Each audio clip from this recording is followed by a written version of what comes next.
Just a few more clicks in this one-person production here. Wonderful. One more welcome to everyone on YouTube and in the Facebook group as well. Let me open both of those up and we will get started.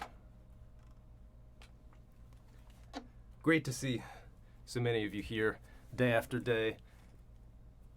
Obviously, if you're able to be here live, it's exciting knowing that you're experiencing it at the same time as everyone else, but even during this time, we've all got schedules, and I really appreciate every one of you taking the time to watch this on replay as well. Especially if you're able to follow that 5-day schedule, no matter what time of day you may be joining.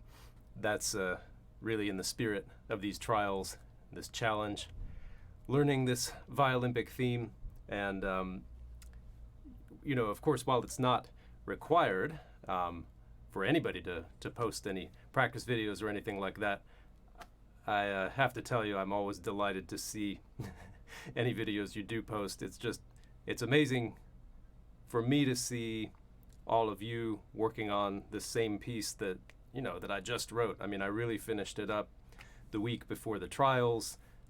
As I was writing it, I was practicing it. Once it was in its finished form, I had to practice it some more to record it for you. And, you know, a lot of the time, I think even if we're practicing something standard, a Mozart concerto that we know millions of other people have played or are playing at the same time, we still tend to think we're on our own. You know, this is my own struggle. Whereas in reality, with that Mozart concerto, there were probably 100,000 or 500,000 other people in the world also working on that same piece at that same time. And so for this, a new piece, for me to be able to see and hear all of you working on it, some struggles, a lot of successes from what I see, that really means a lot to me. So just to recap, as far as the points are concerned, you don't have to post any videos except for that final one, your performance of whatever version of the Violympic theme you come up with for yourself.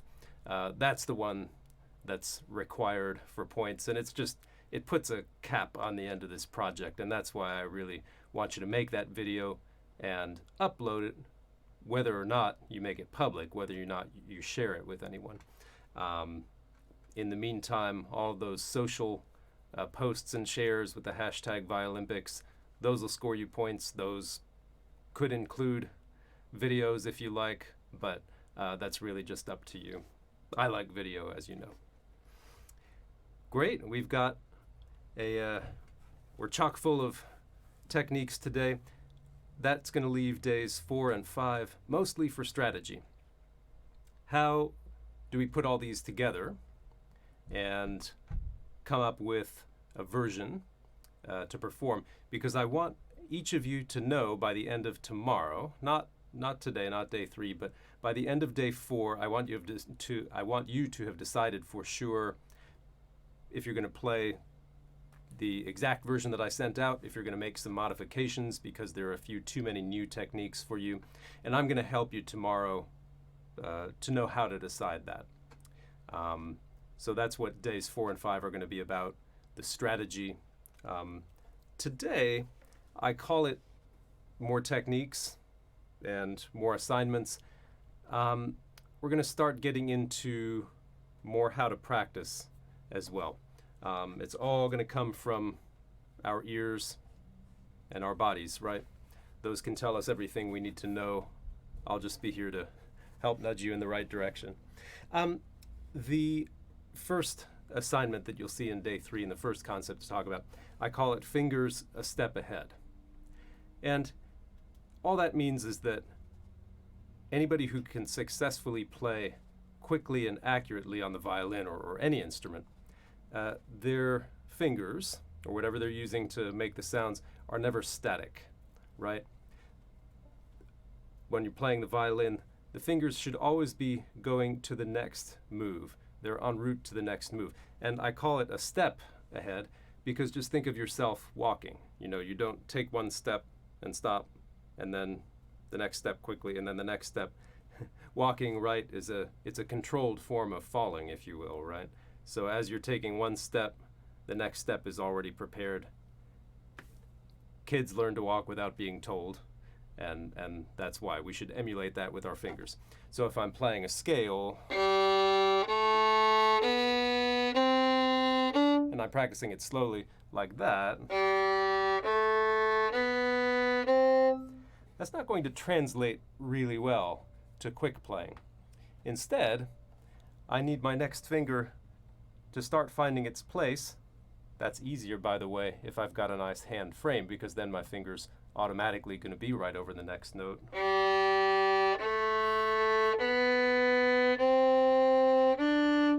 Even you see what I did with the fourth finger. I open the space a little bit in advance. And right there with the first finger, you saw that it went onto its note on the D string. Those things, you know, they're optional up to a point. You can play really well, and you can play pretty fast and pretty accurately and pretty easily without doing any of that. To reach those highest levels and to have it be smooth and effortless, you can't ignore that. That's what will let you combine several motions into one and get the speed and accuracy at the same time. So we're going to look at that in bars 46 to 48. This is the passage in its original form. It's a little bit crazy, right?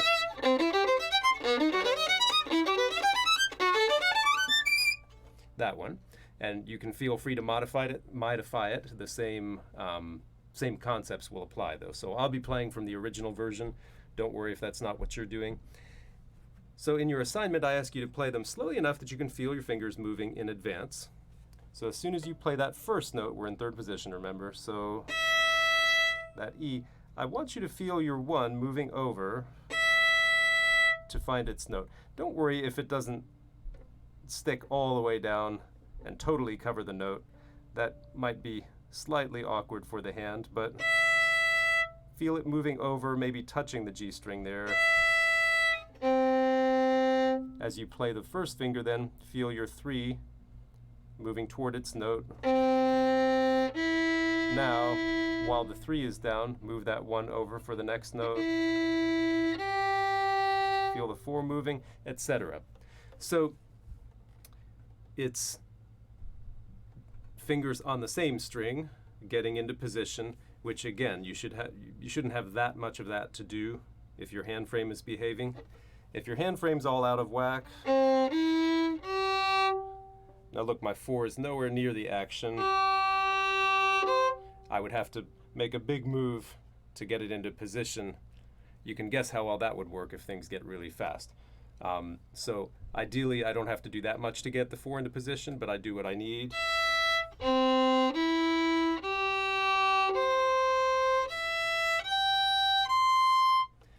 So it's fingers on the same string that you prepare, and especially getting the finger to the next string when you can. I suggest a way to make sure that you're doing that, which is to slur pairs of notes. So this is different from slurring just 2 and 2. That's not what I'm talking about here. I'm doing...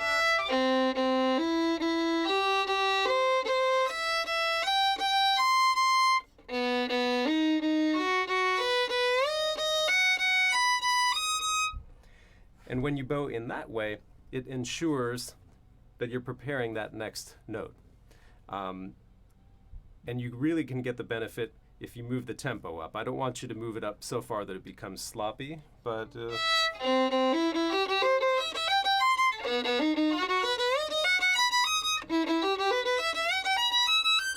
or even...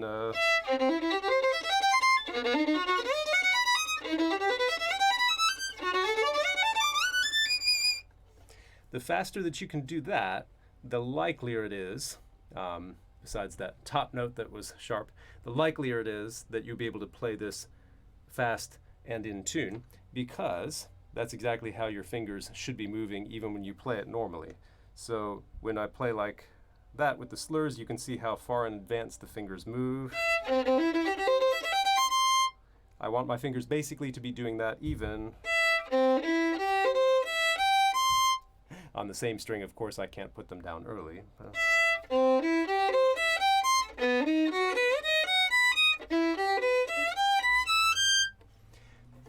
I will say the biggest difference between those who can play this kind of stuff fast and accurately is how far in advance the fingers can move and how well they can group them.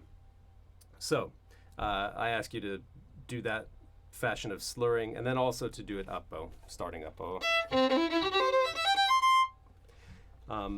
That's maybe the concept that will take the most time and the most thought to start building into your work, but you can do it everywhere. Scales are a great example.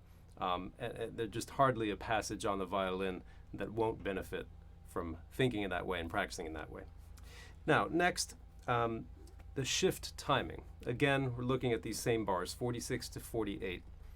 That is the concept that when you start the shift is different from when you finish the shift. I mean, that sounds obvious. There's a start and a finish, but too often we think of a shift as a moment in time. You know, I'm shifting here on this note, or I'm shifting here from a 2 to a 1. But it may have been a while since you thought about when that shift is happening. So just to make it really obvious, is it going to be this? Sorry. Is it going to be on the old bow, or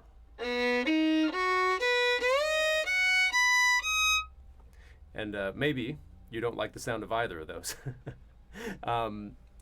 The second one, the one that's on the new bow, sounds especially wrong to me.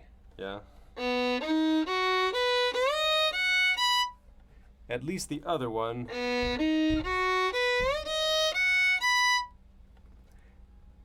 is the right category of shift.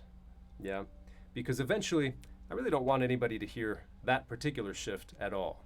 And so this is when a lot of us would have been taught to hide. We've got to hide that shift. And this is when you might resort to either lifting the finger off the string completely, or taking all the pressure out of the string, jumping up to the new note and then putting it back down. You might try to do one of those. You might put a stop in the bow. So I'm here to say that you don't have to do any of that, and in fact it's much better if you don't. I made a comment yesterday that some of you took a liking to, which is that every shift should be sexy or beautiful in some way.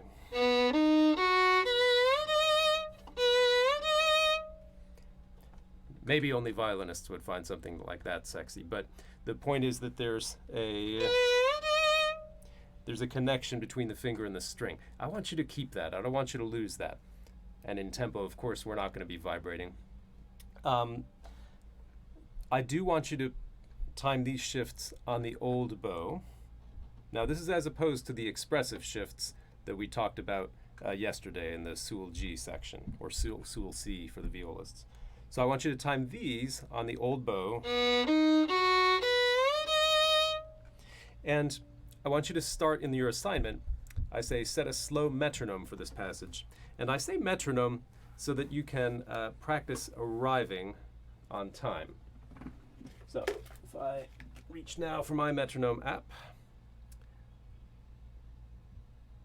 The one I use, by the way, is called Metro Timer. Let's see, what would be a... This is 60. We'll pretend that this is the 8th note. Now I want you to start each shift early enough that you arrive on time, that you complete it before the bow change. And I mentioned that you will undoubtedly hear more shift than you like. Right? That shift took almost the whole note. I could even make it 60 for the 16th note, just to get the concept.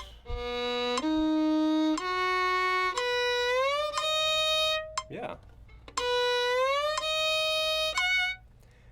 I want that bow change exactly with the click, and I want that to be when you arrive.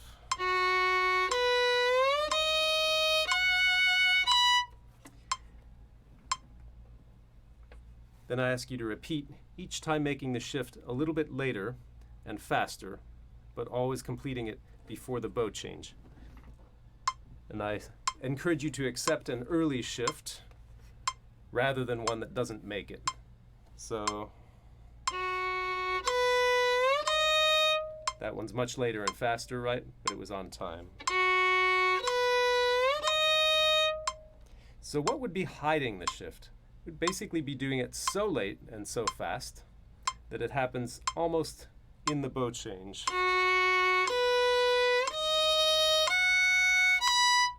So my finger still has that connection to the string.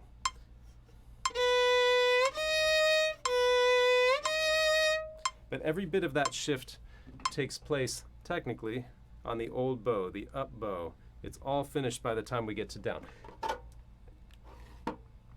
I can't emphasize that enough, because when things get faster, the temptation will be there to simply shift at the same time as you change your bow.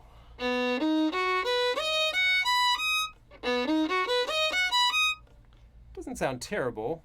You can hear the shift, but what's more troubling is that that's rushing my hand. And when it gets, that's fine up to a point, but when it gets really fast,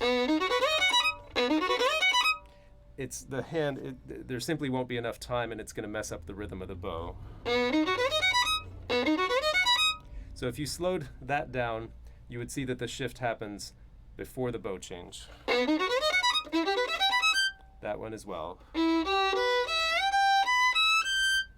And so by practicing that so you can clearly hear the timing of the shift, you can start building that habit. You can do it in your scales and arpeggios as well. And in fact, arpeggios are the next topic in the next assignment. So, looking at bar 50, in my original version, it's a 3-octave arpeggio, right? You can modify that to be the 2-octave version as well. If you're doing the 2-octave version, there won't be a shift in there. Obviously, the 3-octave, there are a couple of shifts. But in both cases, you can still feel your fingers a step ahead. And so your assignment, whether you're doing 3-octave or 2-octave, is to play all 12 minor arpeggios. So this one is E flat minor, yeah. You could organize it any way you want. Start at the very bottom and do G and finish with F sharp, or whatever you like. Or you could start with the E flat and move up.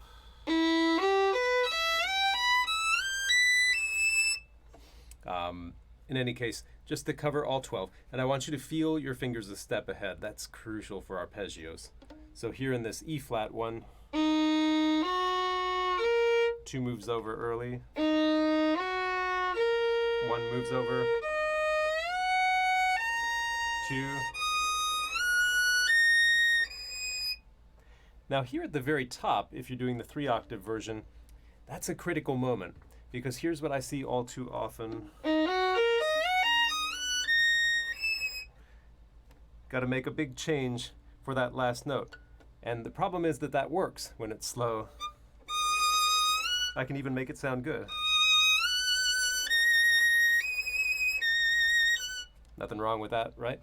But when it gets fast, there's no time to do that. And even if I can do it fast enough, it's never going to be nearly as accurate as simply having those notes in place. So what I need for you to do, if you're playing the 3-octave arpeggios, find the note that's at the top of the last shift. In this case, it's a G flat. And find a way to get all 3 of those final notes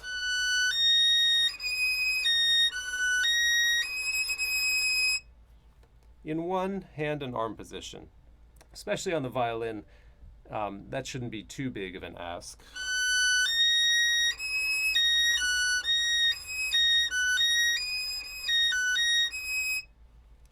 And then this is the position that I need to shift up to when I play the whole arpeggio.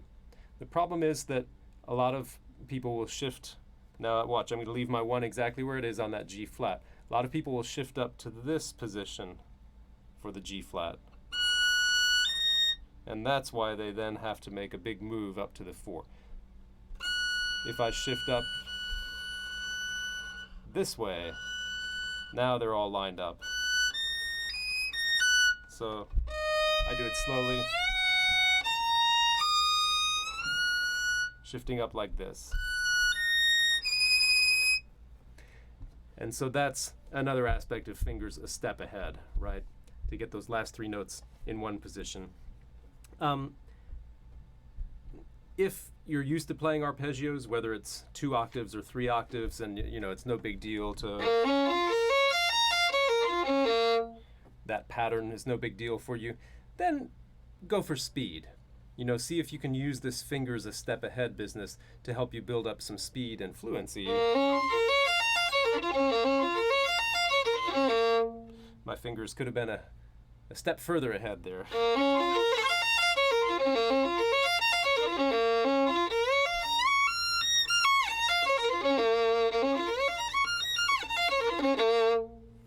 If the pattern is unfamiliar, then I don't want you to push it and just play a whole bunch of wrong or out of tune notes.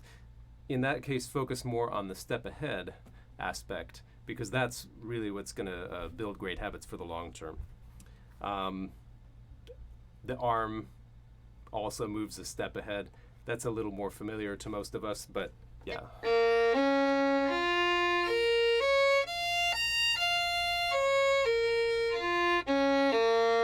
And that's a nice way to sync up the 2 hands, or the 2 arms, by the way.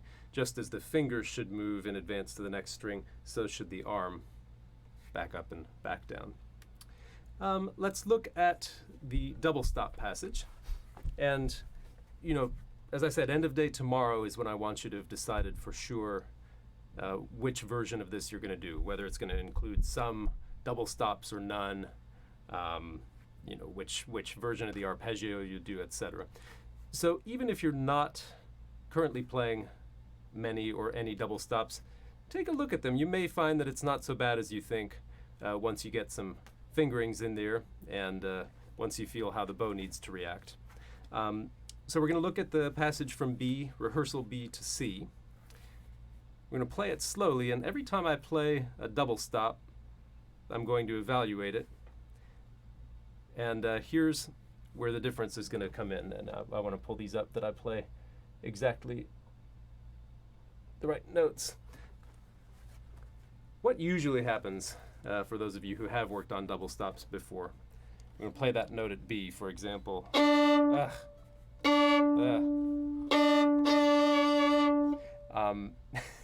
There was very little listening going on in any of that, right? There was a lot of self-blame and recrimination and frustrated noises, and even some finger sliding at the end, and none of that is going to help me play it any better in tune the next time. So where are we coming from with this? We just played. So I might as well, if I want to make this realistic at B, I'll put a second finger on the C, so that's where I just would have come from. And now I'll place the 3. I like that. So again, that one not ringing perfectly, yeah? So I could have gone and done it again. What I'm going to do and what I'm going to ask you to do is to stay on it. Painful as that may be at the moment, right, it was about here. I have to stay on it to figure out what the issue is. Now I can hear for myself, but let's say that I wasn't sure. Let's say that you are not sure when you hear. If you're listening to it for more than a second and you don't know, then it's time to split up the notes. So keep the fingers there. Okay, now it's pretty clear. That A string note, the 3rd finger, is flat. So what I'm not going to do is start sliding around, or even worse, you know, rocking my finger. Okay, great, I got it in tune. But now my finger looks like this, it's all leaned over. There's no way I would ever put my finger down like that, so it's pointless to practice it in that way. I'm going to lift and replace instead. So now I can hear what the properly in tune double stop sounds like. I'm feeling it with a good finger position. Then I back up and do it again. Yeah. And if it's out,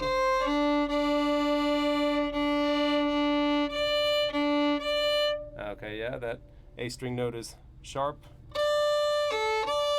Lift and replace. If lifting and replacing doesn't fix it yet, lift and replace again.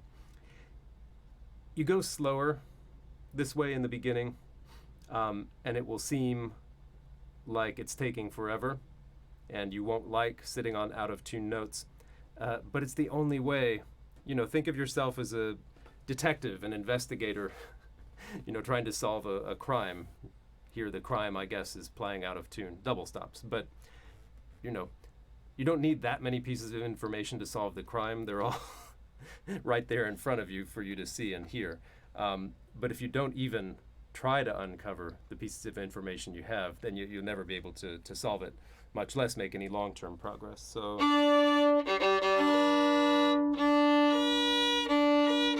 that's flat, yeah? Okay.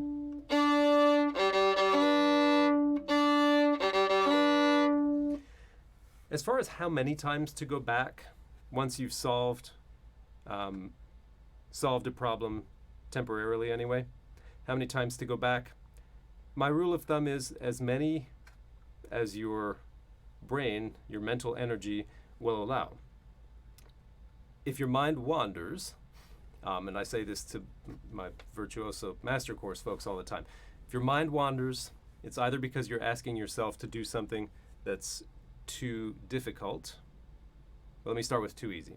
Too easy. Let's say you've gone back and repeated it 10 times. You want to do 10 more times. Your mind just won't do it. It'll start wandering because you've solved it. You've gotten it. I'm not saying it's solved for all time, but you've basically learned the new information that you can learn. Your brain is telling you, look, I've got to have more to grab onto here. This isn't doing it for me. However, that is rarely the case. Most of us ask ourselves to do something that's too difficult. What I mean by that is trying to get 4 or 5 double stops in a row in tune. And then anytime we miss one of them, we go back and we're going to do all 5 again. Our brain checks out because it knows that there's no way I can succeed at this. It's pointless for me to keep concentrating on it when it's not going to happen. Your brain is smarter than you think. So, you know, something like this. I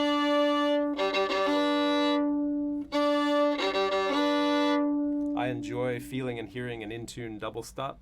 I'll probably enjoy it for 7, 8 times, something like that. Could be more, could be less, and then I go on. But don't make the mistake of just going back once, doing it, and then saying, okay, yeah, I fixed that, now I'm going to move on. Repeat it some, yeah.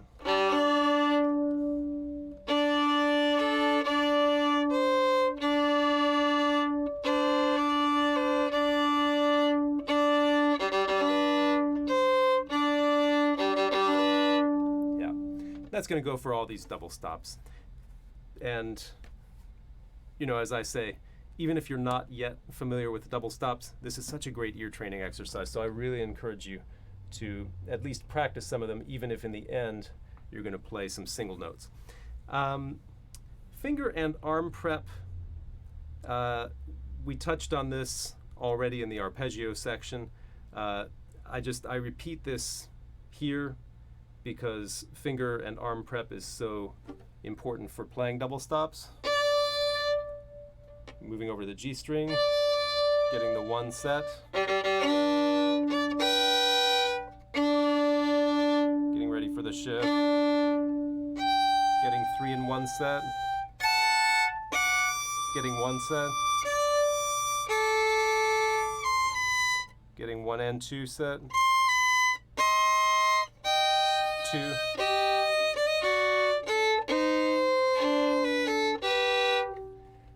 mostly the fingers, but also the arm, getting to that new level slightly in advance.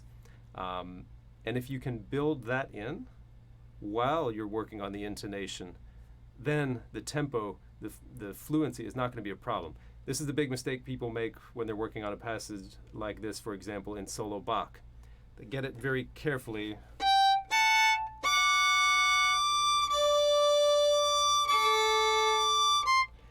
But there's no motion built in, there's no connection, there's no preparation built in. And so every new tempo is like another bar to clear. You got to start the process over again and figure out how to play it in that tempo. Whereas if you build in the preparation, the choreography I like to call it, in the slow tempo, then all you have to do is speed up that choreography slightly, but you're not having to rebuild it each time. Finally, this won't take long here because part of your assignment is to review a video. Well, it's even a series of videos I made, but the most important is the first one. This is about trills. Trills, one of my favorite big subjects, because working on trills doesn't only help your trills, or in this piece, when you work on trills,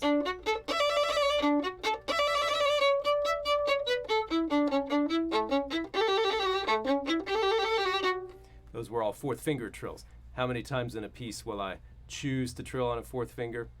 Maybe not so often, but you can bet that the ability to play a serviceable trill between 3 and 4 makes a big difference.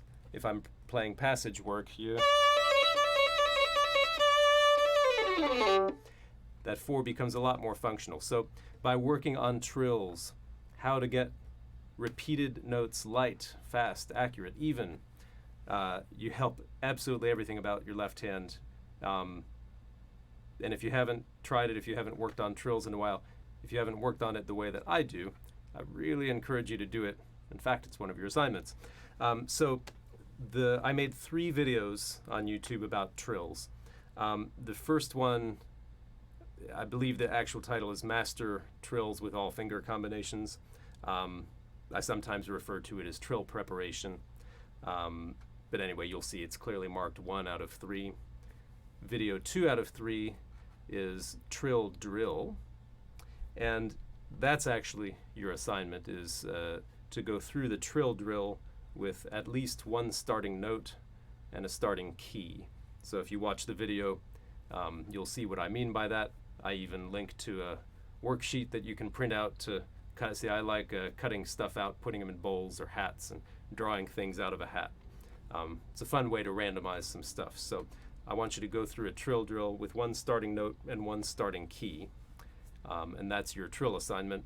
There is a 3rd video called Trill Drill Double Trouble, which incorporates double stops into it. That's for you more advanced folks. Trill Drill isn't enough. Do the Trill Drill Double Trouble. And that's it. So just to recap, your concepts and your assignments for today. Fingers a step ahead. It's the most important of all of them. I like to say they're all important, but that's, especially if you haven't worked in this way before, it's really going to revolutionize how you get around the instrument. Shift timing, which for this passage in question, bar 46 to 48, we're going to do all the shifts on the old bow. Must be completed by the bow change. Arpeggios, which takes those first 2 things and puts them into the familiar arpeggio pattern.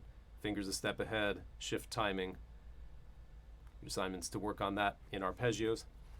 Double stops, which also incorporates finger and arm prep.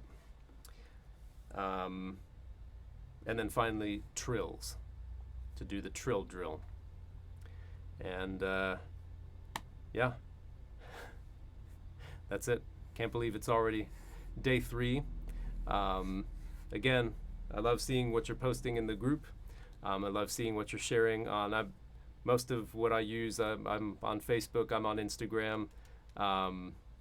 If you're posting somewhere else, I'm sure tons of people are seeing it. I'm probably not seeing it, but I love what you're posting. Make sure to use that hashtag Violympics, and you can tag me too if you like, Nate's Violin. But keep spreading the word, because remember, if you have friends that want to join in, it's not too late to start. If someone wants to join today, they can start doing day 1 today, and their day 5 will be that much later. So keep spreading the word. Let's get more people learning the Violympic theme along with us. And I will see you back here tomorrow, same time, 11 a.m. Pacific, if you can join live. Thanks so much.